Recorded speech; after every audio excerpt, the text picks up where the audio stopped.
अब सृष्टि की बात चल रही है संसार की, तो संसार में 3 दुख भी है। तापत्रय विनाशाय, जगत की बात आई तो जगत में दुख बताए। 3 दुख है, आदि दैविक, आदि भौतिक, आध्यात्मिक। दैहिक दैविक भौतिक तापा,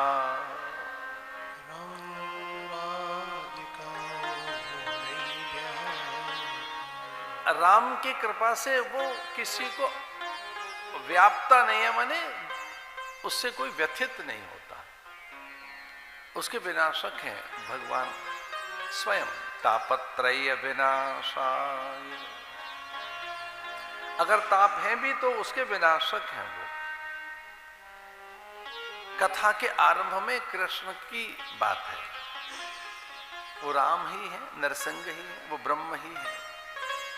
लेकिन यहां चूंकि महर्षि वेदव्यास उनका उल्लेख कर देते हैं, श्री कृष्णाय वयं नुमः, श्री कृष्णाय वयं नुमः, श्री कृष्णाय वयं नुमः। आओ उन्हें प्रणाम कर लें मिलकर। वयम का अर्थ है आओ मिलकर हम सब। इसका अर्थ है ये कथा बड़ी पारमार्थिक है।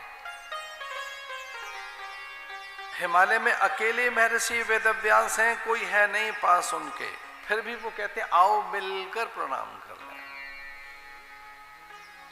आओ मिलकर। आनो भद्र, सभी ओर से जो सभी दिशाओं से जो विचार आ रहे हैं, शुभता आ रही, आओ मिलकर, एकजुट होकर, इकट्ठे होकर। सहना भवतु सहनो भुनक्तु, एक साथ मिलकर। संगच्छध्वम संवदध्वम सबो मनांसि जानताम, आओ मिलकर। इस कथा में ऐसा आता है कि पहला श्लोक ही बड़ा अद्भुत है।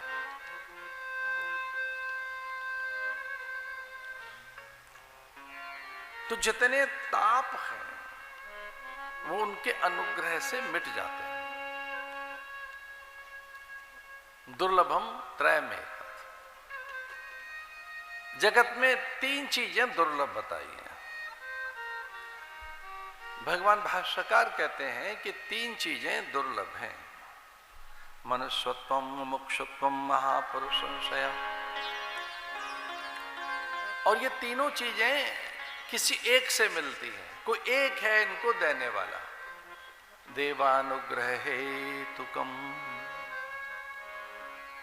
हम कथा में चल रहे हैं पर बहुत महत्वपूर्ण बात सुनिए आप। शास्त्र कहता है देवानुग्रह हेतुकम, देवताओं के अनुग्रह से, ईश्वर के अनुग्रह से, भगवान के अनुग्रह से आपको ये 3 चीजें मिली हैं। क्षमा कीजिए, इसमें मानवीय उद्यम नहीं है। प्रतीत होता है कि माता पिता ने हमें देह दी है, ये दिखता तो है कि ये देह माता पिता से मिली है, माता पिता के रजवीर के संयोग का ये परिणाम। कभी कभी तो कुछ ऐसा भी लगता है कि शुभाशुभ कर्म फल हम भोगेंगे इससे, ये हमारा प्रारब्ध है। शास्त्र ऐसा भी कहता है कि जाति आयु भोग भाग्य ये देह सब प्रारब्ध है आपका, पर इसका भी रचनाकार परमात्मा ही है। कि याद रखने की चीज है कि मनुष्य होना देव अनुग्रह से ही संभव है। भगवान की कृपा के बिना मानवीय देह नहीं मिल सकती। देवानुग्रह हेतुकम, ये 3 चीजें। पहली देह मनुष्य होना, मुमुक्षुत्वम, दूसरा है फिर महात्मा आपको अच्छे लगने लगे, उनकी कथा में आपको रस आने लगे, आप सत्संग में आपकी प्रीति बन जाए और आप वैसा उद्यम करने लगे। मुमुक्षुत्वम, आप सत्कर्म करने लगे, शुभ कर्म करने लगे, आपका औदार्य जग जाए, आप दूसरों के हित के लिए मुक्त हस्त से, उदार मन से दान करने लगे, आप सेवा में लग जाए, आपकी जिह्वा निंदा अपवचन न बोले, आपके कान निंदा न सुने। मुमुक्षुत्वम, सत्य की आप में प्यास जग जाए, गहरी प्यास,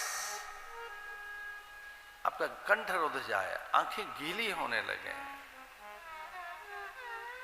मम गुण गावत पुलक शरीरा, आपसे बोला ना जाए, कंठ आपका अवरुद्ध हो जाए। प्रातःकाल आपके हाथ कुछ इस तरह से करें, खुजली सी होने लगे, पूछे क्या हुआ, तो आप कहें कैसे प्रणाम करें, कैसे दूसरों का सम्मान करें, दूसरों की सहायता कैसे करें, दूसरों के हित में कैसे खड़े हो जाए। मुमुक्षुत्व।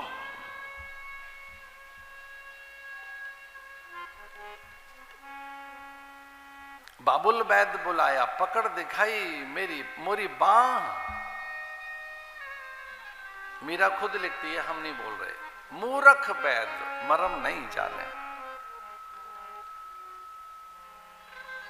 रोने लगी मीरा। माता पिता ने पूछा क्या हुआ है।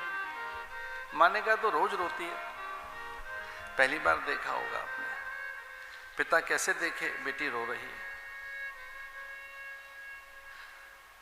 मेड़ता की राजकुमारी मीरा।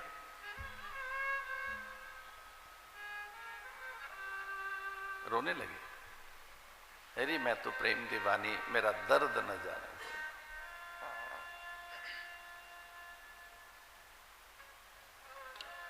और वो ढूंढ रही है, वैद मिला नहीं कोई।